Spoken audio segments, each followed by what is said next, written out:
Today's episode of Wine and Dime is sponsored by Rooted Planning Group, a fee-only financial planning firm that believes life is about events, supported by your dollars and cents. And we want to help you achieve your goals. Hop on over to www.rootedpg.com to learn more about the services.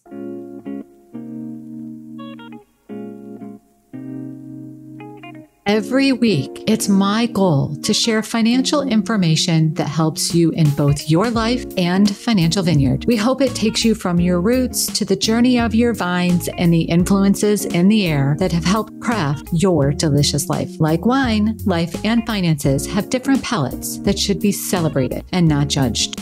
Hello, podcast listeners. Amy Irvine here, founder and CEO of Rooted Planning Group. I'm thrilled to bring you part 5 of our economic series that we're doing here over the last couple of weeks. And just to recap real quick, we have the first 4 parts. Part 1, we dug into the fun topic, quote unquote, of understanding the Fed funds rate.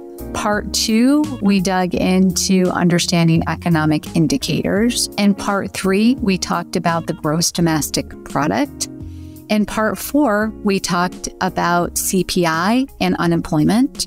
And then in part 5, today, we are going to be talking about the fun idea behind, because we left off with consumer sentiment, we are going to be talking about investor settlement. That's one of the topics we're going to be discussing, as well as stock market and the economy and stock market valuations and earnings growth. But before we dig into that, I'm going to continue my trek around the United States since we're talking about our economy. I wanted to focus on wineries and regions within the United States. I tried to find some unique ones that I hadn't heard of before, and I came across one in New Mexico, or the region in New Mexico. So now I have to add this one to my list of wineries that I explore, or maybe I'll have to actually go to New Mexico. Maybe I'll be a good conference location out there sometime soon, and I'll be able to explore just a little bit more. So New Mexico, and this is according to Wikipedia, New Mexico has a long history of wine production with American wine, especially along the Rio Grande. From its capital of Santa Fe, the city of Albuquerque with its surrounding metropolitan area, and in valleys like, I'm probably going to say these wrong, but Mesilla and the Membres River. Not great at pronunciation. I apologize if I'm saying this wrong, but in 1629, a Franciscan friar, and a monk, and I'm not even going to try to say their names because I know I'm going to crucify them, planted the first wine grapes in Santa Fe and in what became the modern middle Rio Grande Valley. And today, wineries exist in the aforementioned middle area and different areas of New Mexico. So again, I would suggest that you maybe go out and explore if you're headed that direction, or if you're in a wine shop and you like to try different kinds of wines. From what I read, the viticulture took hold in about 1629. So it is an old viticulture there. And by the year 1880, grapes were grown in over 3,000 acres. I know I'm talking about centuries ago. What's interesting is that this industry sort of got hit quite hard and then has started to come back in recent years. And they have been collaborating with Italian, Spanish, and French wineries and making hybrid grapes. So I'm really excited to find this region because it's not one that would have come to my head. And it'll be a mission of mine to explore to see what local what wine shops have for that particular region. And if I can't find anything, like I said, I might have to go out and explore by ordering some miscellaneous options online. So anyway, New Mexico is my pick for this particular podcast. If you happen to know of a great New Mexico wine that you'd like for me to try, please send it my way. Send me a note, and who knows, I may even feature it in the future on the podcast. So I mentioned to you that we were going to be talking about investor sentiment. We left off at that on part 4. Investor sentiment has swung wildly in the on a weekly basis throughout this particular cycle. Sentiment is often a contrarian indicator since stock market bubbles are often characterized by what's called irrational exuberance. Yes, that's a term. Staying disciplined often means not overreacting to short-term market movements. You've heard this from me time and time again, and from many other experts as well. The data comes from the American Association of Individual Investors. It's called an AAII survey. The survey asks individual investors about their market optimism, and then responses are limited to bearish, bullish, or neutral. So that's the answers that they can give. We've recently seen an uptick in the neutral sentiment, and although up from its trough, the bull-bear spread still remains negative. In my opinion, that's a sign that it's a time to buy, since most investors are feeling negative and possibly holding off on investing due to fear. And many of you have heard me say time and time again, buy on fear, sell on greed. So that's one of the areas when you hear about investor sentiment, when you hear the release of the news on investor sentiment, that is what they're referring to. When it comes to the stock market and the economy, the stock market is a leading indicator. Remember, we talked about that in part 2. That's a leading indicator, and it goes both ways.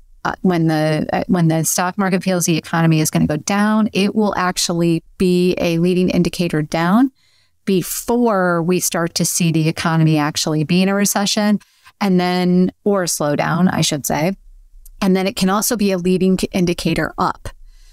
And while bear markets are unavoidable, bull markets historically are much longer and have much larger returns over time. Bear markets are defined as a decline from a prior market high of more than 20%.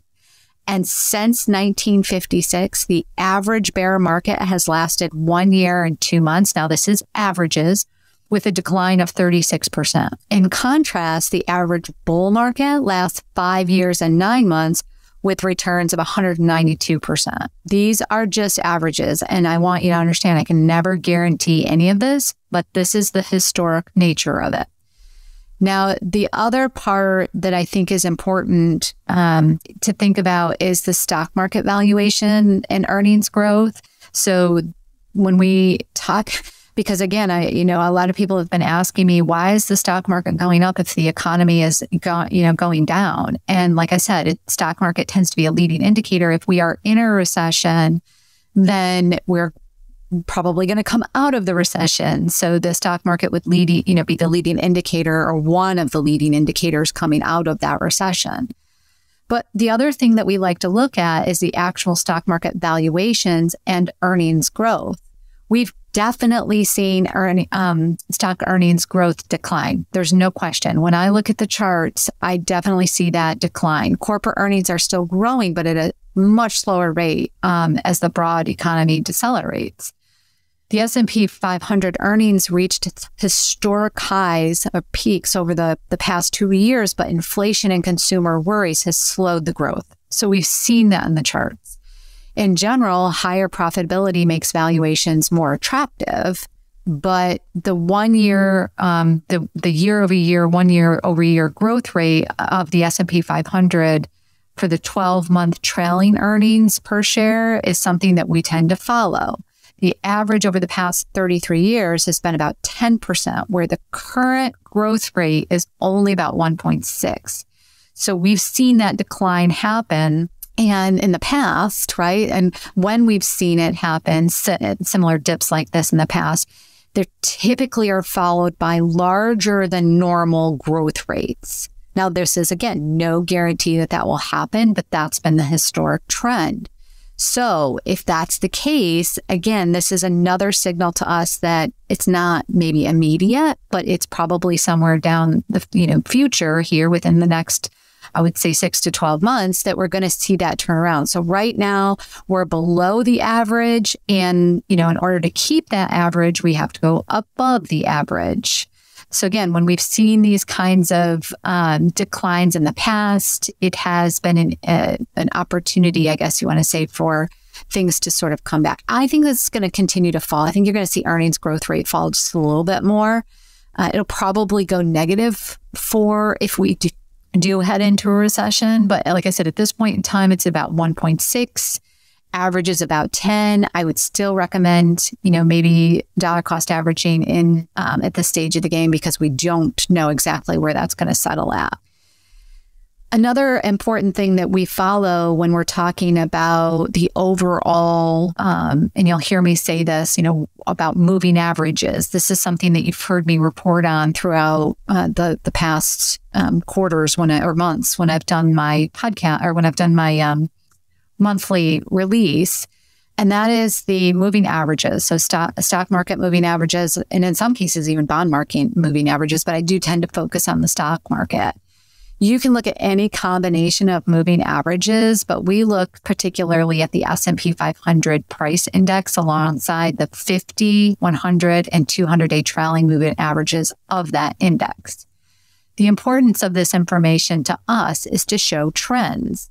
These are simple averages over different periods of time. So because the economy and the stock market don't always talk the same language, we like to follow the trends of what the moving averages are doing to see, what's the story that it's telling us.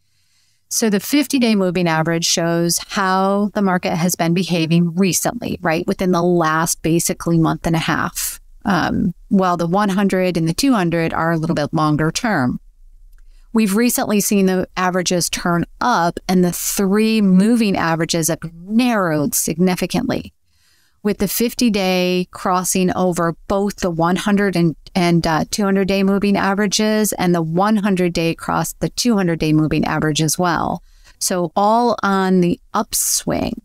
And what that means is, for us, when there's historically been an upswing, this tends to be a buy signal. Now, that's a technical signal. It's not necessarily a fundamental signal like earnings is, but technically speaking, that tends to be a little bit of a signal, especially when the 200-day moving average is the lower of the three moving averages. And that's what it is right now. So if we looked at those three bands, right now, we would see the 50-day, the 100-day, and the 200-day really narrowing, as I mentioned, and the 200-day is at the bottom of that moving average chart. This is not a guarantee again, but based on historical data, this is how I sort of think, okay, is this are we about to see a turn? And I can't say for sure, but I can say historically that has been what happened.